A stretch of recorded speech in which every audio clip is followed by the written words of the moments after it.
Dari yang kita semua tahu bahwa ciri seorang pengusaha adalah pikirannya yang lebih berorientasi pada tindakan atau action daripada hanya sekedar bermimpi, berkata-kata, atau berwacana. Seorang pengusaha selalu menghadapi resiko, ketidakpastian, dan keterbatasan dalam setiap masalah yang dihadapi. Jadi, seorang pengusaha adalah seorang yang berorientasi pada tindakan. Di sini kita akan mempelajari kebiasaan-kebiasaan efektif atau 8 Habits of Highly Effective People. Kenapa kita mempelajari kebiasaan? Karena menurut Covey, manusia yang efektif adalah manusia yang memiliki karakter adil, memiliki integritas, jujur, mau melayani, sabar, tekun, peduli, dan senantiasa berpikir positif. Covey juga mengatakan bahwa karakter seseorang itu dibentuk oleh suatu kebiasaan atau habit. Jadi kebiasaan yang pertama adalah proaktif. Kebiasaan proaktif ini merujuk pada perilaku yang bersifat antisipatif atau bertanggung jawab dan berorientasi pada inisiatif. Kebiasaan proaktif mencakup kemampuan untuk mengidentifikasi potensi masalah atau peluang sebelum mereka muncul, serta mengambil langkah-langkah yang diperlukan untuk mengatasi atau memanfaatkannya. Hal ini seringkali terkait dengan self-leadership atau strategic thinking. Contoh dari kebiasaan proaktif yang pertama adalah mengidentifikasi potensi hambatan dan menanganinya sebelum mereka menjadi suatu masalah yang besar. Yang kedua, memutuskan tindakan tanpa perlu diminta berdasarkan pemahaman terhadap kebutuhan dan tujuan organisasi. Yang ketiga itu secara aktif mencari peluang untuk belajar dan meningkatkan keterampilan tanpa menunggu instruksi dari atasan. Kebiasaan proaktif ini biasanya diidentifikasi sebagai salah satu soft skill penting dalam pengembangan karir dan kepemimpinan, karena kemampuannya untuk memberikan dampak positif yang signifikan terhadap keberhasilan individu dan tim dalam jangka yang panjang. Kebiasaan yang kedua itu ada bermula dari ujung pemikiran atau goal oriented.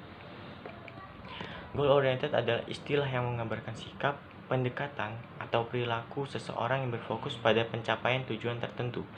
Seseorang yang bersifat goal oriented akan menetapkan sasaran yang jelas dan kemudian merencanakan tindakan untuk mencapainya dengan cara yang terorganisir dan terukur. Ciri-cirinya yang pertama adalah orang yang fokus pada tujuan, orang yang memiliki perencanaan yang terstruktur, orang yang selalu mengukur kemajuan, orang yang memiliki motivasi, dan orang yang memiliki prioritas yang jelas. Habit ketiga, mendahulukan hal yang utama. Mendahulukan hal yang utama adalah tentang memberikan prioritas pada hal-hal yang penting untuk mencapai tujuan jangka panjang, bukan sekedar merespon hal-hal yang mendesak atau menghabiskan waktu untuk aktivitas yang tidak memberikan nilai. Dengan fokus pada yang utama, kita dapat bekerja lebih efektif, mencapai keseimbangan hidup yang lebih baik, dan mengurangi stres akibat tugas-tugas mendesak yang tidak terlalu penting.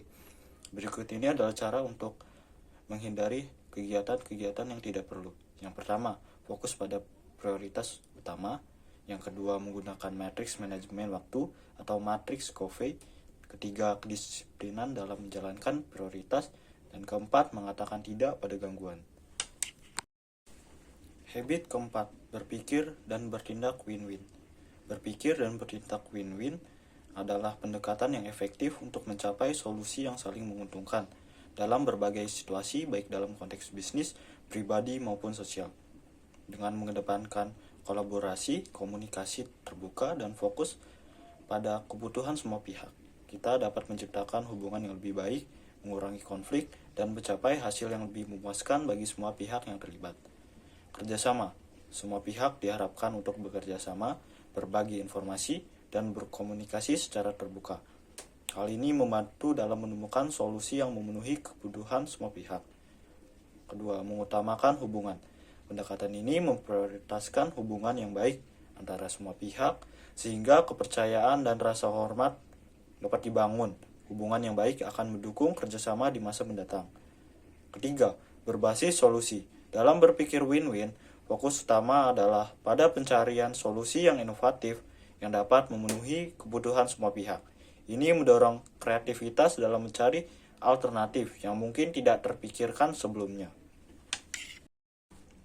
Habit kelima, cari tahu dulu untuk memahami, baru dipahami.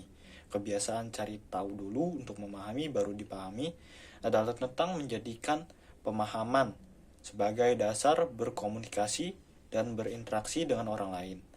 Dengan mengedepankan empati dan mendengarkan secara aktif, kita tidak hanya meningkatkan kemampuan komunikasi kita, tetapi juga membangun hubungan yang lebih baik, mengurangi konflik, dan menciptakan suasana kolaboratif yang lebih produktif.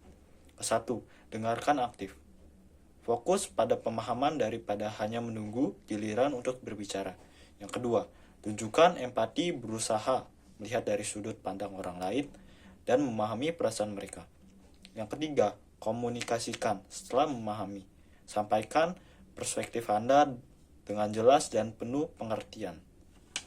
Oke, saya akan menjelaskan habit yang keenam, yaitu sinergi.